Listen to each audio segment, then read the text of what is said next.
आज का टॉपिक है dual nature of radiation and matter.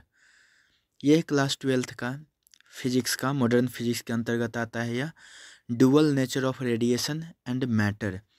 इसमें हम दो कैटेगरी में इसको हम देखेंगे, यानी दो टॉपिक के अंतर्गत, एक फोटो इलेक्ट्रिक इफेक्ट के अंतर्गत और दूसरा ड्यूअल नेचर के अंतर्गत।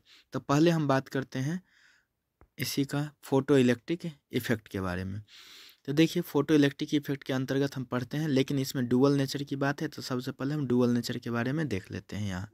यहाँ पर डुअल नेचर के बारे में कि if a matter has both wave and particle nature then this nature is called dual nature of matter. यदि किसी मैटर के पास जो है दोनों तरह का नेचर हो, particle nature and wave nature, तो इसी को कहते हैं डुअल नेचर। इसके बाद से अब आ जाते हैं जो मेन हमारा टॉपिक है, वो क्या, फोटो इलेक्ट्रिक इफेक्ट। इसका जिक्र कर लेते, फिर डुअल नेचर को हम और डिटेल में देखेंगे आगे। तो इसमें है कि एक्सप्लेन फोटो इलेक्ट्रिक इफेक्ट और photo electric emission. What are the laws of photo electric effect, how are they explained by Einstein. ये आइंस्टीन के द्वारा, ये क्वेश्चन है 5 मार्क्स में क्वेश्चन पूछा गया है, लेकिन इसको अगर शॉर्ट में क्वेश्चन जो है ना देखा जाए तो इसको भी 3 टुकड़े में किया जा सकता है। तो पहला है फोटो इलेक्ट्रिक इफेक्ट या फोटो इलेक्ट्रिक इमिशन। तो फोटो इलेक्ट्रिक इफेक्ट या फोटो इलेक्ट्रिक इमिशन की हम बात करें यहाँ, तो इसमें हम देख रहे हैं यहाँ पर एक यह मेटल का, यहाँ पर यह मेटल का सरफेस है, इस पर इंसिडेंट लाइट जो है आ रहा है और यहाँ से इलेक्ट्रॉन को यह इजेक्ट कर दे रहा है। तो इसलिए हम यहाँ पर देखें कि when a light beam of suitable frequency is incident, जो सुइटेबल फ्रीक्वेंसी का लाइट बीम जो है इंसिडेंट होता है कहाँ, on metal surface, then electrons are emitted from metal surface. तो मेटल सरफेस से इलेक्ट्रॉन जो है ना इमिट होता है, निकलता है, इजेक्टेड होता है। This phenomenon is called photo electric effect. इसी को फोटो इलेक्ट्रिक इफेक्ट कहते हैं। फोटो इलेक्ट्रिक इफेक्ट या photo electric emission is also known as thermionic emission. यहाँ पर लिखा हुआ है घेर करके थर्मियोनिक इमिशन। तो फोटो इलेक्ट्रिक इफेक्ट को फोटो इलेक्ट्रिक इमिशन भी कहते हैं और इसी को हम थर्मियोनिक इमिशन के नाम से भी जानते हैं। चलिए, अब है laws of photo electric effect. Photo electric effect का क्या लॉ है, क्या नियम है। तो पहला है सुइटेबल, यानी सर्टेन फ्रीक्वेंसी ऑफ रेडिएशन, जिसे हम थ्रेशोल्ड फ्रीक्वेंसी भी कहते हैं, is required for given metal. यानी कि दिए गए मेटल के लिए वो सुइटेबल फ्रीक्वेंसी का रेडिएशन होना जरूरी है। इसका दूसरा पॉइंट है कि for photo electric emission incident ray should have frequency, यानी कि फोटो इलेक्ट्रिक इमिशन के लिए incident ray should have frequency, incident ray के पास फ्रीक्वेंसी होना चाहिए greater than threshold frequency. Threshold frequency से ज़्यादा फ्रीक्वेंसी होना चाहिए किसके पास, इंसिडेंट रे के पास। तभी वह मेटल सरफेस से यहाँ से जो है ना वह क्या कर सकता है, इलेक्ट्रॉन को यहाँ से इजेक्ट कर सकता है और इमिट कर सकता है, मेटल सरफेस छोड़ करके जाने में इसे हेल्प कर सकता है। अब है तीसरा पॉइंट, अब हम देखते हैं इसका तीसरा point, law of photo electric emission या इफेक्ट का तीसरा पॉइंट क्या है कि the maximum kinetic energy of photoelectrons is directly proportional to only the frequency of incident radiation. वह इंसिडेंट रेडिएशन का डायरेक्टली प्रोपोर्शनल होता है मैक्सिमम काइनेटिक एनर्जी। इसको ऑब्जेक्टिव में भी पूछा जाता है, तो इसलिए इस चीज़ को ध्यान दिया जाता है। तो ये 3 पॉइंट हो गए laws of photo electric emission. अब है आइंस्टीन्स फोटो इलेक्ट्रिक इक्वेशन। तो ये देखिए, ये फिगर जो है ना पीछे भी देख चुके हैं, इंसिडेंट रे है, यह मेटल सरफेस पर आता है। तो मेटल सरफेस का जो है ना अपर पार्ट में, अपर सरफेस पर जो इलेक्ट्रॉन होता है वह इजेक्ट होकर के यहाँ से चला जाता है, ठीक है। तो लेकिन यहाँ से जो इंसिडेंट रेडिएशन आता है, चाहे इंसिडेंट लाइट आता है, उसके पास जो एनर्जी होता है ई होता है। लेकिन एनर्जी ई का 2 काम होता है, पहला तो मेटल सरफेस से इलेक्ट्रॉन को उखाड़ने में, इजेक्ट करने में, और दूसरा बचा हुआ एनर्जी को काइनेटिक एनर्जी, यहाँ से के ई लिखा हुआ है, काइनेटिक एनर्जी देने में। यानी कि टोटल एनर्जी जो है वह 2 काम में आ जाता है। पहला वर्क फंक्शन जिसको कहते हैं इलेक्ट्रॉन को इजेक्ट करने में, और दूसरा जो हो गया काइनेटिक एनर्जी के रूप में। अब यहाँ पर आइंस्टीन्स फोटो इलेक्ट्रिक इक्वेशन देखिए, according to Einstein light has photon in the form of energy, that is energy of photon E equal to H nu, where H Planck's constant जिसका value होता है 6.62 into 10⁻34 joule second. When photon falls on metal surface then an electron is ejected instantaneously। तो उसी क्षण जो है ना एक इलेक्ट्रॉन, जब फोटोन जो है ना फॉल करता है, गिरता है मेटल के सरफेस पर, तो उसी क्षण एक इलेक्ट्रॉन जो है वहाँ से मेटल के सरफेस से तत्क्षण उसी क्षण इजेक्ट होता है, निकलता है। यानी एक फोटोन के द्वारा एक इलेक्ट्रॉन, दो फोटोन के द्वारा दो इलेक्ट्रॉन, इस तरह से ध्यान देना है। तो energy of photon is used in to works as energy equal to work function plus kinetic energy of electron. Energy को ई से दिखाए हैं यहाँ पर, वर्क फंक्शन को W0 से, और काइनेटिक एनर्जी को हाफ m भी मैक्सिमम का स्क्वायर, भी मैक्स स्क्वायर है मतलब भी मैक्सिमम का स्क्वायर। तो ई को लिखते हैं एच न्यू, क्योंकि ई का फार्मूला होता है एच न्यू चाहे H C by lambda, nu होता है सी बाई लेमडा, तो इसलिए E equal to H nu, W0 की जगह पर H nu not plus half m v square, जहाँ पर भी जो है मैक्सिमम वेलोसिटी है तो इसलिए भी मैक्स स्क्वायर। अगर इसमें हम देखें यहाँ पर एच न्यू है वो, फिर एच न्यू नॉट है, उसको दोनों को एक तरफ ले चलें तो लेफ्ट साइड में ले करके आते हैं, तो H nu minus H nu not equal to right side में half m v m v square, जहाँ पर भी क्या है मैक्स, तो इसलिए H nu minus H nu not equal to half m v square किसका होता है, काइनेटिक एनर्जी का फार्मूला, चूंकि उसमें मैक्सिमम वेलोसिटी की तो इसलिए काइनेटिक एनर्जी मैक्सिमम। तो ये जो फार्मूला हो गया जो घेरा हुआ है वो है आइंस्टीन फोटो इलेक्ट्रिक इक्वेशन। अब हम बात करते हैं यहाँ पर टर्म आया वर्क फंक्शन। क्या है वर्क फंक्शन, तो वर्क फंक्शन को ही थ्रेशोल्ड एनर्जी कहते हैं। तो the minimum amount of energy which is required to eject an electron from metal surface, metal surface से एक इलेक्ट्रॉन को इजेक्ट करने के लिए, उखाड़ने के लिए, निकालने के लिए जो न्यूनतम ऊर्जा, न्यूनतम मात्रा ऊर्जा की जो न्यूनतम मात्रा आवश्यक होती है उसी को कहते हैं वर्क फंक्शन या थ्रेशोल्ड एनर्जी। इसको W0 या फाई नॉट से हम डिनोट करते हैं, and given by W0 equal to H nu naught, जहाँ पर न्यू नॉट को थ्रेशोल्ड फ्रीक्वेंसी कहते हैं। थ्रेशोल्ड फ्रीक्वेंसी क्या होता है, minimum frequency which is required to eject an electron from metal surface. अब चलते हैं यहाँ पर वर्क फंक्शन से रिलेटेड एक न्यूमेरिकल क्वेश्चन है कि a light of wavelength 6000 angstrom is incident on a metal of work function 2 electron volt, will electrons B emitted, क्या इलेक्ट्रॉन इजेक्ट होगा, इमिट होगा, इफ़ येस यदि हाँ, find the maximum energy of emitted electron, तो emitted electron का, निकले हुए electron का मैक्सिमम एनर्जी कितना होगा। तो यहाँ पर देखिए लैम्डा जो दिया हुआ है वेवलेंथ वो 6000 एंगस्ट्रम है, एक एंगस्ट्रम में 10⁻⁻10 मीटर होता है, तो इसलिए 6000 angstrom equal to 6000 into 10⁻10 metre.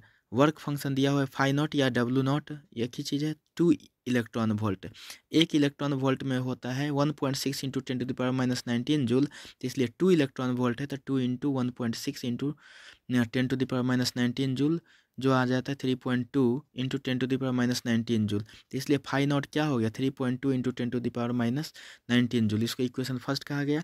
अब है एनर्जी ऑफ फोटोन, ई बराबर एच न्यू, तो ई बराबर एच न्यू के जगह पर सी बाई लेमडा, तो हो गया H C by lambda, H है प्लैंक्स कांस्टेंट जिसका वैल्यू होता है 6.62 इंटू 10⁻34 जूल सेकेंड, और सी है स्पीड ऑफ लाइट जो 3 इंटू 10⁸ मीटर पर सेकेंड, और नीचे है लेमडा 6000 इंटू 10⁻10 मीटर।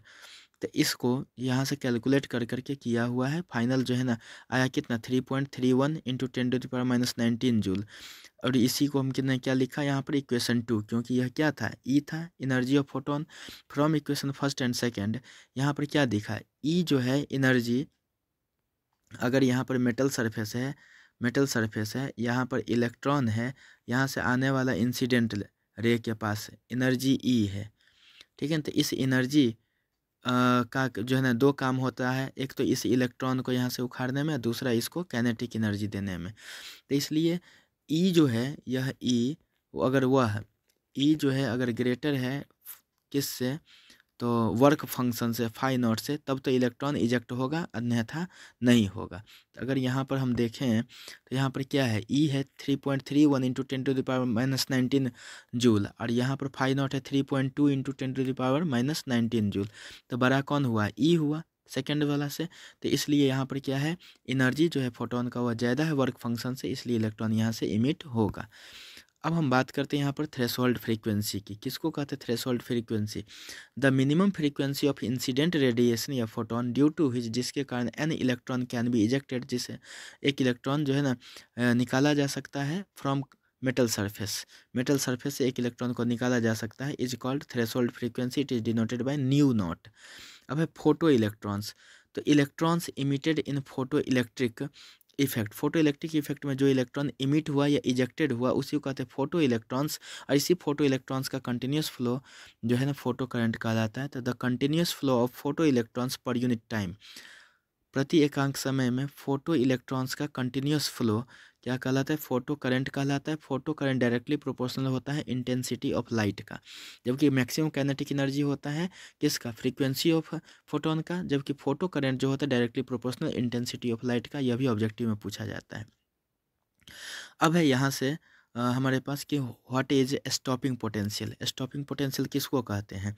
तो इस चीज़ को समझने के लिए पहले हम यहाँ पर ध्यान दे दें, जो पीछे पर है फोटो इलेक्ट्रिक इफेक्ट में, यहाँ पर इलेक्ट्रॉन है और यहाँ से इंसिडेंट रे आता है, इंसिडेंट रेडिएशन या लाइट आता है। तो इसका दो काम होता है इस एनर्जी का, एक होता है वर्क फंक्शन, इलेक्ट्रॉन को यहाँ से निकालने में वर्क फंक्शन, और दूसरा जो काम होता है इसको काइनेटिक एनर्जी देने में, के ई देने में, काइनेटिक एनर्जी देने में यहाँ से।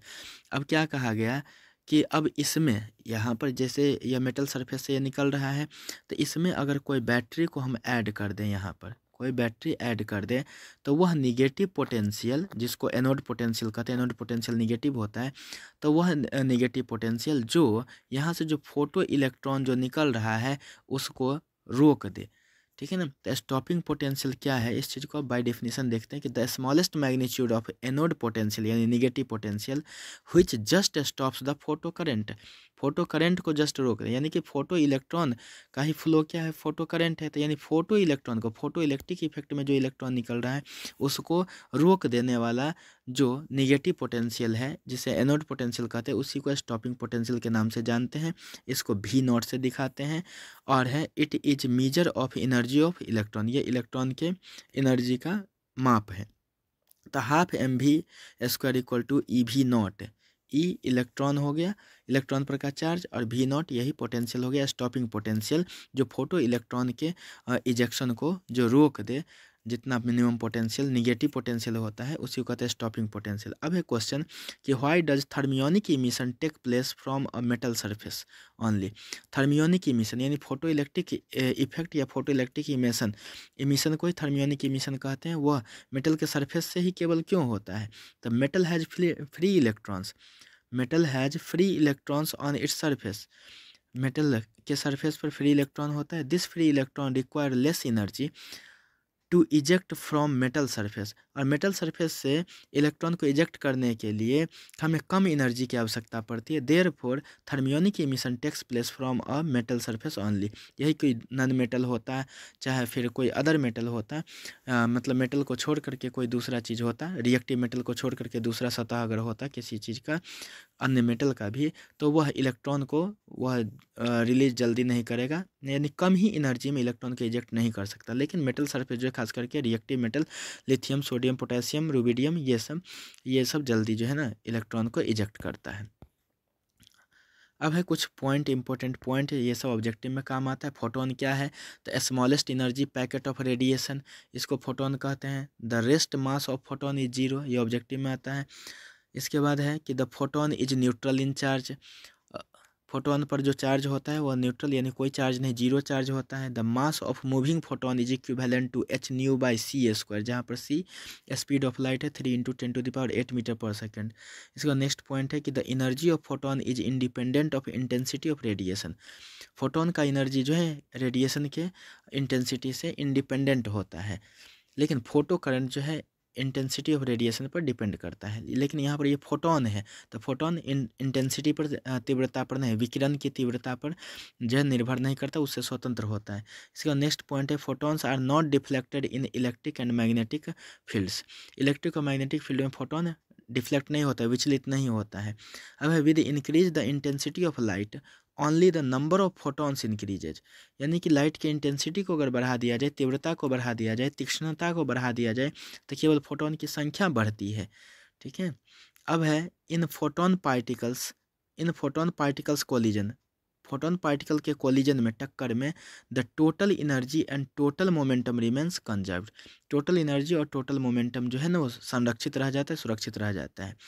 अब है कि in photo electric effect photon is absorbed and transfer all of its energy to an electron, कहा गया कि फोटो इलेक्ट्रिक इफेक्ट में फोटोन इज एब्जॉर्ब्ड, फोटोन जो है एब्जॉर्ब हो जाता है and transfer all of its energy to an electron, जो इजेक्ट होने वाला इलेक्ट्रॉन है मेटल के सरफेस से, तो जो भी इंसिडेंट रे या इंसिडेंट रेडिएशन है उसके साथ जो भी एनर्जी है वो एब्जॉर्ब हो जाता है, अवशोषित हो जाता है इलेक्ट्रॉन के द्वारा। अब पूरा का पूरा एनर्जी किसको ट्रांसफर हो जाता है, इलेक्ट्रॉन को, उसी के वजह से वह क्या हो जाता है, तो इजेक्ट करता है। अब है नेक्स्ट पॉइंट यहाँ कि during photo electric effect one photon emits only one electron from the metal surface, एक फोटोन एक ही इलेक्ट्रॉन को इमिट करता है। अब है वर्क फंक्शन फाई नॉट या W not is measured in electron volt, photon का जो है मतलब वर्क फंक्शन जो है वो किस में मेजर किया जाता है, इलेक्ट्रॉन वोल्ट में। एक इलेक्ट्रॉन वोल्ट कितना होता है, तो 1.6 इंटू 10⁻⁻19 जूल, यह यूनिट ऑफ एनर्जी है, यह भी ऑब्जेक्टिव में पूछा जाता है। Alkali metals lithium, sodium, potassium, rubidium etc so photo electric effect with visible light, यानी फोटो इलेक्ट्रिक इफेक्ट को यह शो करता है और इसमें विजिबल दिखने वाली लाइट, दृश्य किरण जिसको कहते हैं दृश्य प्रकाश। अब है Einstein's photo electric equation, Einstein का फोटो इलेक्ट्रिक इक्वेशन क्या है, तो maximum kinetic energy equal to half m v square, जहाँ पर भी क्या है मैक्स, और इसका फार्मूला क्या होता है H nu minus H nu not, यही फोटो इलेक्ट्रिक इफेक्ट इक्वेशन किसका, आइंस्टीन का। अब हम बात करते हैं ये फोटो इलेक्ट्रिक इफेक्ट से संबंधित जितना भी था ये सारा कॉन्सेप्ट को हमने देखा। अब है डुअल नेचर ऑफ मैटर, पहले ही बता दिया कि अगर मैटर के पास क्या है कि पार्टिकल नेचर और वेव नेचर दोनों है तो उसको डुअल नेचर कहते हैं। इसके अंतर्गत एक कॉन्सेप्ट हमें पढ़ना पड़ता है पार्टिकल नेचर से रिलेटेड, डी ब्रॉगली वेव किसको कहते हैं, तो the waves associated with material particles, material particle से जो एसोसिएटेड वेव है उससे लगा हुआ, उससे संबंधित जो वेव है उसी को डिब्रॉगली वेव कहते हैं। डिब्रॉगलीज इक्वेशन क्या है, तो lambda equal to H by m v, चाहे lambda equal to H by P, क्यों, एम भी जो होता है पी में यानी मोमेंटम का फॉर्मूला होता है। तो वेलोसिटी ऑफ मैटर वेव यानी वेलोसिटी ऑफ मैटर वेव बराबर फ्रीक्वेंसी इनटू वेवलेंथ, तो वेलोसिटी को भी से दिखाते, फ्रीक्वेंसी को न्यू से दिखाते हैं और वेवलेंथ को लेमडा से, तो भी बराबर न्यू लेमडा एक फार्मूला हो गया। अब है नेक्स्ट पॉइंट कि the wave velocity is different from particles velocity, क्योंकि वेव नेचर और पार्टिकल नेचर दो नेचर होता है ऑब्जेक्ट का, मैटर का, तो इसलिए यहाँ पर कहा गया कि वेव का जो वेलोसिटी होता है वो पार्टिकल के वेलोसिटी से डिफरेंट होता है, अलग होता है। अब है कि de Broglie's relation, de Broglie relation experimentally verified by Davisson and Germer experiment, ये जर्मर और डेविसन के एक्सपेरिमेंट से संबंधित है। अब है Heisenberg uncertainty principle is given by del x into del p is greater than equal to H by 2 pi, जहाँ पर delta x uncertainty in position है और डेल्टा पी जो है अनसर्टेनिटी इन मोमेंटम है। अगर इसी मोमेंटम का फार्मूला चूँकि एम भी होता है तो इसलिए इसी चीज़ को अगर आगे बढ़ाएं तो del x into m into delta भी greater than equal to H by 2 pi, तो एम को लेफ्ट से राइट साइड में ले जाते हैं तो लेफ्ट साइड में बचेगा delta x into delta v is greater than equal to H by 2 pi m, where delta x uncertainty in position, delta p uncertainty in momentum and delta v uncertainty in velocity, क्योंकि कहा जाता है कि position और velocity एक साथ नहीं हम देख सकते हाइजेनबर्ग अनसर्टेनिटी प्रिंसिपल है। अगर पोजीशन को अगर घूमता हुआ जो मटेरियल है उसके पोजीशन को देखना चाहते हैं तो हमें उसका वेलोसिटी नहीं दिखेगा और वेलोसिटी को देखना चाहते हैं तो पोजीशन नहीं दिखेगा, इसलिए इसको कहते हैं अनसर्टेनिटी, निश्चित नहीं। इसके बाद नेक्स्ट पॉइंट है कि light from a bulb is falling on a wooden table but no photo electrons are emitted because the work function of wood is very large. कहा गया कि लाइट जो है एक बल्ब से वह वुडन टेबल पर भी फॉल करता है लेकिन वहाँ से कोई फोटो इलेक्ट्रॉन नहीं निकलता है। ऐसा क्यों? क्योंकि फोटो इलेक्ट्रॉन को निकलने के लिए वुड के लिए जो है यह वर्क फंक्शन का वैल्यू बहुत ज़्यादा होता है, लेकिन रिएक्टिव मेटल जैसे सोडियम, पोटेशियम, रुबिडियम, लिथियम के लिए वर्क फंक्शन का वैल्यू बहुत कम होता है, इसलिए लाइट एनर्जी जैसे ही मेटल सरफेस पर पड़ता है तो वहाँ से जो है सो निकल जाता है, इलेक्ट्रॉन इजेक्ट होता है। एक्चुअली एक जो है यहाँ पर न्यूमेरिकल क्वेश्चन है डी ब्रॉगली से संबंधित, तो व्हाट आर, फर्स्ट में है मोमेंटम, सेकंड में है de Broglie's wavelength of electron with kinetic energy of 120 electron volt. तो काइनेटिक एनर्जी देखिए यहाँ पर दिया हुआ 120 इलेक्ट्रॉन वोल्ट, एक इलेक्ट्रॉन वोल्ट में होता है 1.6 इंटू 10⁻⁻19 जूल, तो इसलिए 120 से गुणा करने पर ये हो जाएगा 72 into 10⁻⁻19 joule. Mass of electron 9.1 into 10⁻⁻31 kg, जिससे हम लगभग 9.1 को हम सीधे अगर फिगर राउंड फिगर में लिखना चाहें तो 9 इंटू 10⁻31 kg लिखेंगे। अब मोमेंटम यहाँ पर देखिए, ये जो घेर करके बनाया हुआ है इसमें यह मोमेंटम के लिए, तो काइनेटिक एनर्जी क्या होता है हाफ एम वी स्क्वायर, तो इसलिए जो हाफ है इधर राइट साइड में वो लेफ्ट में जाएगा, तो यह 2 ke यानी 2 into kinetic energy equal to m v square. तो 2 ke बराबर, अब क्या किए हैं राइट साइड में m से ऊपर भी गुना किया नीचे भी गुना किया, कहने का मतलब ऊपर नीचे गुना कर दिए हैं m से, तो ऊपर में अब क्या बन जाएगा m यानी m स्क्वायर वी स्क्वायर, और इधर क्या था 2ke था, और यहाँ पर राइट साइड का जो नीचे का m था वो लेफ्ट साइड क्रॉस मल्टीप्लिकेशन हो जाएगा, तो 2mke हो जाएगा। तो 2mke equal to m square v square, तो 2mke equal to m v का whole square, m square v square को लिख सकते हैं एक ब्रैकेट हो, तो एम भी का होल स्क्वायर। तो अगर एम भी के होल स्क्वायर को हटाते हैं लेफ्ट साइड में ले जाते हैं तो रूट में आ जाएगा स्क्वायर रूट में, इसलिए √2mke बराबर एम भी, तो √2mke बराबर एम भी किसका फार्मूला होता है मोमेंटम का, क्योंकि मोमेंटम बराबर मास इंटू वेलोसिटी, तो एम भी के जगह पर पी। इसका मतलब क्या हो गया कि मोमेंटम का जो फार्मूला हो गया √2mke, तो देखिए यही चीज़ यहाँ पर लिखे हैं √2mke।